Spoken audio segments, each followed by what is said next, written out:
तो hello people, स्वागत है आप सभी का इस नए नवेले ब्लॉग में। सबसे पहले 15 अगस्त की आप सबको बधाइयां। आज ही हमारा देश आजाद हुआ था और आज ही मैं अपना देश छोड़ के जा रहा हूँ। सही सुना आपने, मेरी फर्स्ट ट्रिप हो गई है स्टार्ट। मतलब आज से ही 11:30 बजे की रात की फ्लाइट है। मैं जा रहा हूँ, मेरा दोस्त गोला जा रहा है जिसको आप जानते हो, जिससे आप मिले हुए हो पिछली वीडियो के अंदर, पीपीएफ वाली। और तीसरा हमारे पांडे जी। तो अभी जो हमारी फ्लाइट है वो है मलेशिया की। मलेशिया जाएंगे, फिर एक कंट्री हो रहा है बता देता हूँ, सिंगापुर जा रहे हैं।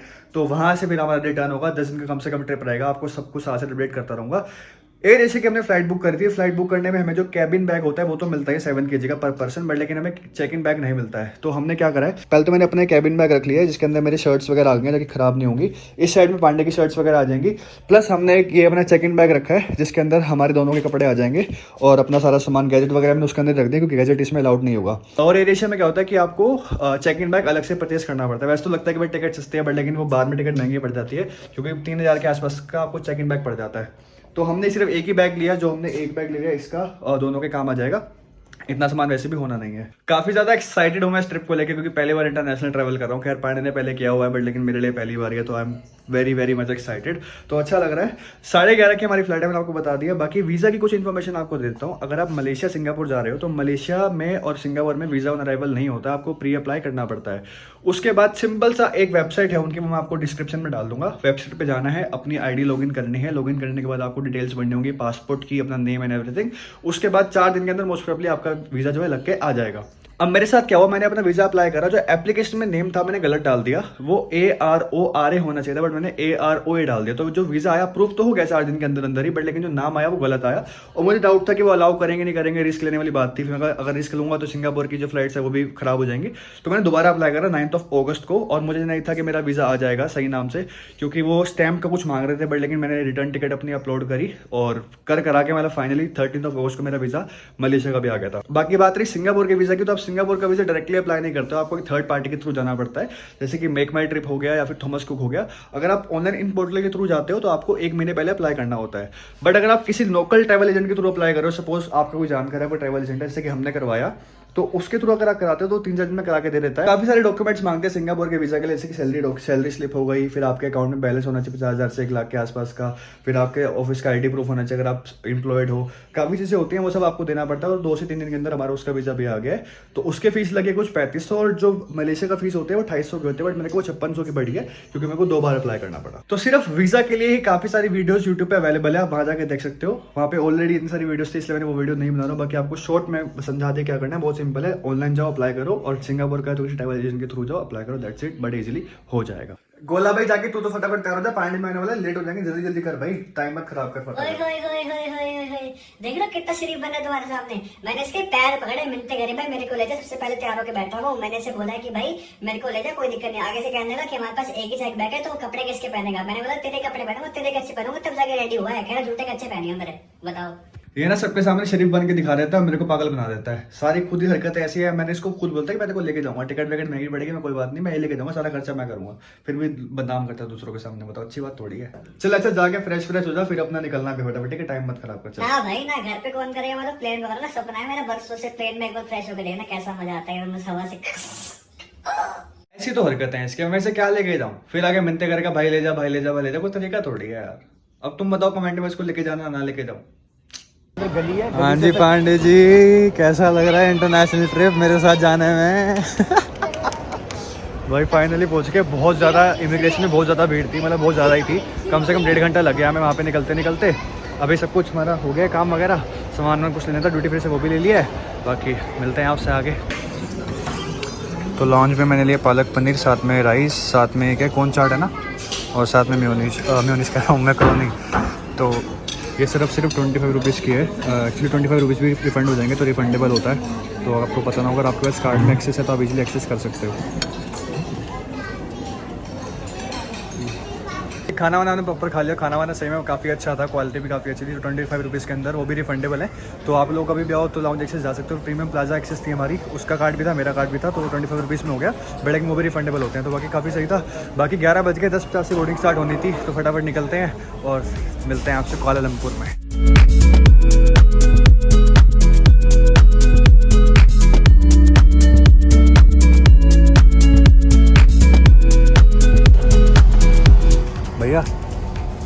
मलेशिया जाएगी, क्या चीज़? मलेशिया ही जाएगी, श्रीलंका, यूक्रेन। यूक्रेन तो वॉर चल रहा है। वहीं तो जा रही है, सारे लड़ने तो जा रहे हैं।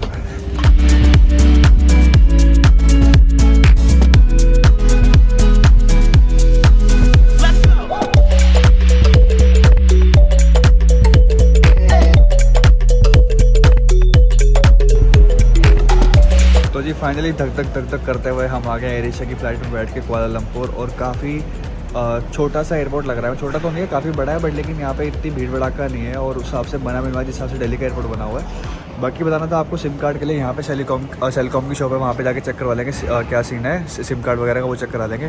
प्लस बात रही कन्वर्जन की, कन्वर्जन हमने दिल्ली से करवा लिया था, दिल्ली से बाहर से कराने में जो हमें यूएस का कन्वर्जन रेट पड़ा है वो पड़ा है 81.40 का, और वही कन्वर्जन रेट हमने चेक किया था एयरपोर्ट में तो पड़ा था 85 पॉइंट समथिंग का, तो वो काफ़ी एक्सपेंसिव पड़ रहा था, तो हमने वहाँ से बाहर से कराने में फ़ायदा था। यूएस डॉलर कन्वर्ट कराने के बाद आप यहाँ पे आके मलेशियन डॉलर कन्वर्ट कराओगे तो वो सस्ता, मलेशियन रिंगिट कन्वर्ट कराओगे तो वो आपको सस्ता पड़ेगा, न कि आप मलेशिया कन्वर्ट कराओ फिर वो महंगा पड़ता है बेसिकली। बाकी बात है सिंगापुर की, सिंगापुर भी हमने वहीं से कन्वर्ट करा लिया था। सिंगापुर में हमें ₹2 ऊपर देने पड़ते हैं $1 के ऊपर, तो वो भी सही रह गया। सिंगापुर के लिए हमें कन्वर्ट कराना नहीं पड़ेगा, बट लेकिन जो मलेशियन रिंगिट है वो हम यहाँ यूएस डॉलर से कन्वर्ट करा लेंगे। 2 बार कन्वर्ट कराना पड़ेगा, बट लेकिन तभी वो सस्ता ही पड़ेगा। तो सेलकॉम के स्टोर में आए थे हम सिम्स का पता करने के लिए। 7 डेज़ का सिम जो आपको मिल जाएगा वो 24 रिंगिट्स का मिल जाएगा, यानी कि ₹450 का, और जो 30 डेज़ का सिम मिलेगा आपको 50 रिंगिट्स का मिल जाएगा, यानी कि ₹900 का। तो बेसिकली 1 महीने का वो सस्ता रहेगा, बट लेकिन हम 1 महीना रुकना नहीं है, तो हमें उसको लेने का फ़ायदा नहीं है, तो हम 1 हफ्ते वाला ले रहे हैं। ₹450 बैठेंगे उसके, यानी ₹450 का वैसे देखा जाए तो 1 हफ्ते के हिसाब से एक्सपेंसिव है, बट लेकिन अनलिमिटेड इंटरनेट है और आप आउट ऑफ इंडिया हो तो सब चीज़ ठीक है। बाकी बात रही आपको यहाँ पे अपना पासपोर्ट देना पड़ता है सिम लेने के लिए, प्लस साथ साथ आप मलेशिया रिंगिट में ऑब्वियसली पे कर सकते हो, बट अगर आपके पास मलेशिया रिंगिट नहीं है तो यहाँ पे यूएस डॉलर भी एक्सेप्टेड रहता है। इस साइड से आप एग्जिट करते हो कुआलालंपुर के एयरपोर्ट से, और ये मॉल में मर्ज हो जाता है, मॉल का नाम नहीं पता हमें क्या है, बट ये मॉल में मर्ज हो जाता है। यहाँ पे काफ़ी अच्छी चीज़ें मिल जाएंगी आपको, करेंसी एक्सचेंज हो गया, प्लस खाने पीने का हो गया। और यहाँ पे मुझे भीड़ काफ़ी कम लग रही है मेरे हिसाब से, मुझे था कि भीड़ काफ़ी ज़्यादा होगी, लेकिन कुछ भी भीड़ तो यहाँ पे कुछ है नहीं, पूरा खाली पड़ा हुआ है, कुछ शॉप्स बंद भी हैं, पता नहीं यहाँ पे हमेशा ऐसे ही रहता है कि अभी ऐसी है, आई डोंट नो। देश के बाहर की पहली चाय रिकॉर्ड करना तो बनता है, टेस्ट देखते हैं कैसा है इसका, अपना चाय वाला टेस्ट है कि नहीं है। नहीं है भाई, बिल्कुल भी नहीं, अपनी चाय तो बहुत अलग लेवल की होती है। ये पता नहीं क्या बना रखा है, बट ठीक है। भूख लग रही है, सुबह से कुछ खाया भी अभी नहीं भाई, मतलब रात से। और यहाँ पे ना सारा मोस्टली नॉन वेज ही है, मतलब नॉन वेज ही दिखा है मेरे को ज़्यादातर, बाकी ठीक ठाक भी है, बट मोस्टली नॉन वेज ही है। तो मैं भी वेजिटेरियन हूँ, पांडे भी वेजिटेरियन है, देखते हैं बाहर भी कुछ मिलता नहीं मिलता इंडियन वगैरह। मैं तो अपनी चाय को देख के दुख बना रहा था, इसकी कॉफ़ी का तो लेवल ही अलग है भाई। कॉफ़ी के जगह चाय पिया करो, सही रहती है। क्या है तूने बोला दूध डाल दो इसमें, मैंने उससे बोला ब्लैक कॉफी, तो उन्हें समझ नहीं आ रही। मैंने खाना पीना वेस्ट नहीं करता, बट ये मेरे से पीनी जा रही है, ना पांडे से पी जा रही है ना मेरे से पी जा रही है, तो हम इसको छोड़ रहे हैं। क्या? हाँ मैं कहीं नहीं जा रहा, तो छोड़ना पड़ रहा है, बाकी इसको वहाँ पे रख देते हैं और फिर निकलते हैं आगे, बाहर जाके देखते हैं कुछ क्या समझ आता है। 2 बजे का चेक इन है वैसे तो हमारा, बट देखते हैं अभी कुछ क्या ही करेंगे, 10 ही हो जाए अभी तो। इतना बढ़िया नज़ारा लिख रहा है ना बाहर से। अभी पता है, मैंने जब अपनी गाड़ी कह रहा हूँ जब प्लेन अपना वो लैंड करा था ना, उस टाइम पे भी ना ऐसे ये वो लग रहे थे, ये मतलब जो है ना हरे हरे क्या है, ये मतलब एग्रीकल्चर से बढ़िया सा लग रहा था। वो सारा पूरा सराउंडेड है यहाँ पे, और यहाँ पे ना ये गाड़ी सारी नई नई गाड़ी भाई बहुत सेक्सी लग रही है। उन्हें नाम नहीं पता कौन कौन से ब्रांड है यहाँ पे। टोयोटा वेलफेयर है, बाकी और अलग अलग गाड़ियाँ यहाँ पे है, बाकी नंबर बड़ी बढ़िया है इनके। देखो ब्लैक कलर पे लिखे हुए हैं और वाइट से लिखा हुआ है, जैसे अपने यहाँ तो होता है ना वाइट नंबर ब्लैक से लिखा होता है, बट इनका कलर नंबर बड़ा बढ़िया लग रहा है मुझको लिखा हुआ। वो देखो सामने मर्सिडीज खड़ी है सी क्लास, वो भी कितनी बढ़िया लग रही है। ग्रैब टैक्सी करके एक ऐप होती है जिसके थ्रू अपने ट्रांसपोर्टेशन बुक करते हो। बहुत देर से हम अपनी ऐप डाउनलोड करने का ट्राई करते हैं, बट लेकिन ऐप डाउनलोड नहीं हो पा रही थी, बहुत गंदी स्पीड आ रही थी, काम नहीं हो पा रहा था। फिर जब मैंने अपना मैसेज देखा, मैसेज में आ रखा है RM15 का प्लान एक्टिवेट हुआ है, बट जब हमने पैसे दिए वो RM25 के लिए आपको दिखाया भी था। अब मुझे नहीं पता मैंने कुछ स्कैम करा हमारे से 10 रिंगिट का या फिर क्या करा है, जाके वही पूछने जाते दोबारा से, क्योंकि कैब बुक होनी थी है, वैसे भी काफ़ी महंगी है। बाकी देखते क्या है क्या नहीं है, वो बताएंगे कि RM15 का मतलब क्या है, RM25 का मतलब क्या है, जाके पूछते हैं एक बारी। वापस जाना पड़ रहा है अंदर, तो उनसे पता करा एक बारी कि इसमें ऐसा RM15 का मैसेज क्यों आया, क्योंकि हमने RM25 के पैसे लिए, तो उन्होंने बोला कि सिम में इंक्लूड था, तो RM15 जो है आपका वो सिम का है अमाउंट का है, बाकी जो आपका 10 है वो $100 सिम का रहेगा। बाकी पता नहीं वो ढंग से समझा नहीं पाते, हमें समझ नहीं पाते उनकी बात, और वैसे भी बाहर का देश तो हम क्या बात करें। बाकी नेटवर्क की बात करें तो उन्होंने बोला कि नेटवर्क जो आपका एयरपोर्ट एरिया में कम आएगा, बट बाहर जाकर आपका नेटवर्क ठीक हो जाएगा, 4G नेटवर्क है। अब देखते हैं कैसा रहेगा कैसा नहीं रहेगा, बाकी पता कुछ नहीं है। एक तो हमारी वो ऐप डाउनलोड नहीं हो रही थी, ऊपर से हमने ट्रेन का रेट पता करा, ट्रेन का रेट बहुत ज़्यादा महंगा आता है, 76.8 रिंगिट 2 टिकट 4 स्टेशन के लिए, और आगे स्टेशन और था उसके लिए अलग से पे करना पड़ता, तो बहुत महंगी पड़ती है ट्रेन भी। वैसे ट्रेन मेरे को लग रहा था काफ़ी फास्ट होगी, 160 किलोमीटर पर आवर की स्पीड थी, बट उसका क्या फ़ायदा ना। तो अब यहाँ पे नीचे आए, यहाँ पे ट्रांसपोर्टेशन का नीचे मिल जाएगा आपको, ये लेके ना बस पेरिसियन की बस पैर रख के बैठ जाओ तो अपना यहाँ पे अपना सही मिल जाएगा। और मेरे ख्याल से 400-500 मैक्स टू मैक्स मतलब हमारा हो जाएंगे KL सेंटर तक। बाकी पता करता हूँ कि क्या रिंगेट का क्या हिसाब रहता है, यहाँ पे कितना रुपये लगेगा, फिर आपसे मिलते हैं KL सेंटर से हमारा जो होटल रहेगा वो काफ़ी पास है, 1.2 किलोमीटर ही है। फिर मिल के आपसे आगे बात करते हैं। बस टिकट लेने के लिए आपको लेवल 1 पे आना पड़ता है, लेवल 3 से। यहाँ पे सारे काउंटर बने हुए हैं, बस टिकट का हो गया, फिर वो टैक्सी का हो गया, फिर अलग अलग काउंटर बने हुए हैं। यहाँ पे रेट का पता कर लेते हैं कि कितने रुपए की है, कितने रिंगेट की है। 1 आवर। ओके, सो 54 किलोमीटर के आसपास ऐसे पड़ेगा, और वो कह रहे हैं कि 1 घंटा लगेगा यहाँ से पहुँचने में। बाकी रेट का पता कर लेता हूँ, कितना है या KL सेंटर। या how much? It will take around 15 नहीं। ringgits, like 2 people in 30 ringgits. Okay, सो एक बंदे का 15 रिंगेट्स का प्राइस पड़ेगा। 15 रिंगेट्स इंटू 18 अपने आप कर लेना कितना रुपये बैठता है, तो वही मतलब 250 रुपये के आसपास बैठेगा मैं भी। बाकी देख लेना अपने हिसाब से कैलकुलेट करके। पानी की प्यास लगी थी, सोचा KK में चला जाता हूँ, यहाँ पे शॉपिंग मार्ट है, और दिखा देता हूँ। ये है पानी की बोतल, ये शायद है 500 ml के आसपास की है, और ये पड़ रही है हमें 1.80 रिंगिट की, यानी कि 1 लीटर पड़ेगा हमें 3.60 का। और यहाँ पे जो 1.5 लीटर की बोतल पड़ी है, ये मिल रही है अपने को कितने की, ये 3 रिंगिट की पड़ रही है, तो ये बेनिफिशियल रहेगा, ये ले लेता हूँ। Check in bag, cabin bag दोनों हमने अंदर रख दिए हैं, और 12 बजे का 11:59 का टाइम हो रहा है। पूरे 12 बजे की हमारी बोर्डिंग थी, पूरे 12 बजे बस आई है। टाइम की भाई बहुत सही चीज़ लगी मुझे, 6 भी है।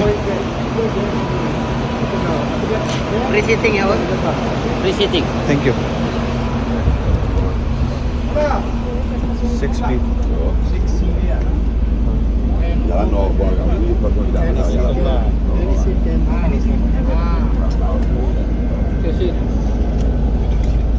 कोई भी सीट कह रहे हैं ले लो, बट 2 सीट नहीं साथ में खाली नहीं है। हमारी जो सीट का नंबर था वो 6B है, 6C था, बट लेकिन यहाँ पे जब अंदर है तुमने बोला एनी सीट डिपेंड टेक, तो फिर हम अपना बीच वाली सबसे लास्ट में सीट पे आके बैठ गए। और यहाँ पे अपना विंडो का व्यू भी मिल जाएगा, अभी आगे दिखाते हैं फटाफट से, और फिर मिलते हैं होटल में।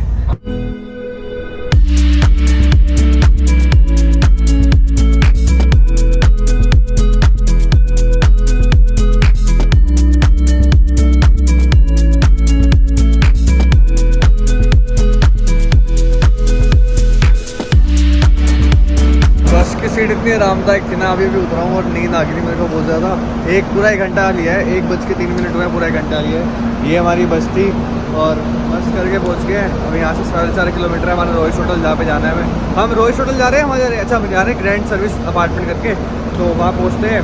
यहाँ से देखते हैं कि रिक्शा विक्शा मिले क्या करेगा, फिर टैक्सी वैक्सी पता करते हैं, फिर मिलते हैं आगे। किसी का पता क्या है, यहाँ पे जो लोकल बंदे हैं उन्होंने 20 रिंगिट बोला, फिर मैंने ग्रैब टैक्सी डाउनलोड करी। यहाँ पे नेट बहुत बड़ा चल रहा है, मस्त नेट में कोई दिक्कत नहीं आ रही है।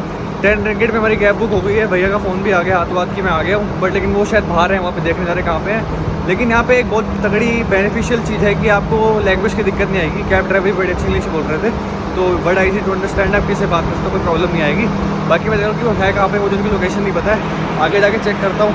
भाई कैब तो एक मिनट बुक हो गई थी, बट लेकिन जो लोकेशन हुई थी ना वो गलत आई थी, मतलब हमें वहाँ दिखा रहा था कुछ और, लेकिन भैया को दिखा रहा था कुछ और। भैया 2 मिनट में आ गए थे, बट लेकिन कुछ फ़ायदा नहीं हुआ आने का, क्योंकि हम यहाँ बाहर आ गए, उससे अंदर भी ऊपर खड़े हुए मिल नहीं पा रहे। फिर मैंने लोकल बंदे से बात करी, उन्होंने पूछा हो, तो उन्होंने अपनी लैंग्वेज मलय में बात करी, बट कुछ उन्होंने ये बोला कि अभी आप बहुत अलग खड़े, वो बहुत अलग खड़े हुए हैं। तो बेनिफिट रहेगा कि आप नई कैब बुक कर लो। मैं कैंसिल करा, 3 टिकट का मेरे को दिखा था रिंगिट से, मैंने कैंसिल कर दी, तो उनके नुकसान नहीं, वो भी टाइम पे आ गए थे। तो अब नई कैब बुक करो, जहाँ पे खड़े मेन रोड पे, यहाँ पे मेन सिटी है, यहाँ से मेन रोड पे कैब बुक कर लेंगे, यहाँ से भी चलते हैं आगे। वो हम गलत आ गए वहाँ से। कैब ड्राइवर इसमें बहुत अच्छे, मतलब अच्छे से हंस के बात कर रहे हैं, बात भी मतलब एक ना फील से ऐसे बात करके ऐसी बात कर रहे हैं। और फिर उन्होंने पूछा कि आप कहाँ पे, दूसरे बंदे की बात हो रही है, तो उन्होंने पूछा कि आप अपनी फोटो किसकी भेजो, जहाँ पे आप हो मैं वहाँ पे आ जाता हूँ फटाफट। एक तो मैं गाड़ी के नाम नहीं बताया, अलग अलग कंपनी, चाहे प्रोटोन करके उस कंपनी है, उसकी गाड़ी आ रही है प्रोटोन परसोना करके, जो यहाँ पे चलते हो, मार में चलती नहीं है। तो गाड़ी दिखने में कैसे हो तो पता नहीं हमें, बट लेकिन वहाँ पे लिखा रहा है नाम प्रोटोन करके, तो वेट कर रहे हैं उसका। बाकी गाड़ियाँ देखो मैं यहाँ पे कैसी कैसी सबने मॉडिफाई करा रखी है, और मोस्टली सारी गाड़ियाँ ब्लैक ही से हैं सारी, मतलब मोस्टली गाड़ी है सारी जनरली मॉडिफाइड ही गाड़ी है। यहाँ पे नंबर प्लेट इतने बड़े लग रहे हैं मेरे को, WXB BDA, मतलब बड़े बड़े नंबर, मतलब जैसे हम वहाँ पे VIP नंबर लेके लेंगे ना, वो यहाँ पे हमें ऐसे नॉर्मली मिलते हैं, HWE सब बढ़िया बढ़िया। इंग्लिश तो सारे बोल लेते हैं बट थोड़ी टूटी फूटी बोलते हैं कुछ लोग। तो भैया का मैसेज आया भी कि आई कमिंग, मैंने आगे से लिखा आई वेटिंग, तो आगे से वो भी लिखे थैंक्स। ओके सही है, मतलब बढ़िया अपनी। और बाकी भैया देखो अपने आप टैक्सी वैक्सी भैया ने खोल दी सामान रखने के लिए, तो एवरीबॉडी इज सो काइंड। अभी तक का एक्सपीरियंस बहुत बढ़िया।